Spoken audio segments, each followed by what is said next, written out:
Welcome to the Videotor.ai tutorial on exporting your videos in high definition.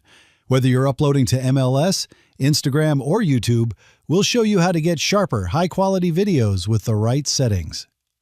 By default, your video is exported in 480p. But don't worry, you can upgrade your resolution for a crisper, sharper video. In the editor, you'll find the resolution options under the Format tab. Here are the available choices. 480p default for basic quality, 720p for better quality, 1080p for the highest resolution available. Let's break down the credit costs and quality differences.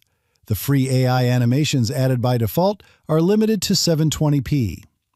Normal and premium animations cost 10 credits for 720p. Ultra HD animations cost 20 credits for 1080p. For 2-angle Ultra HD, it's also 20 credits.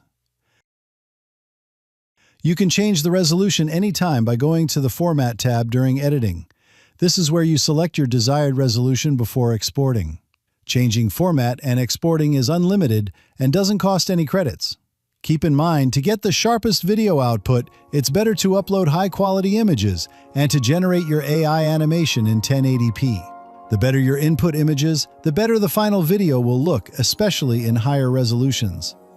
To recap, choose the right resolution and animation type to ensure your video looks crisp and professional on any platform. Thanks for watching. Start exporting your videos in HD today and take your video tours to the next level. Visit Videotor.ai for more tutorials and tips.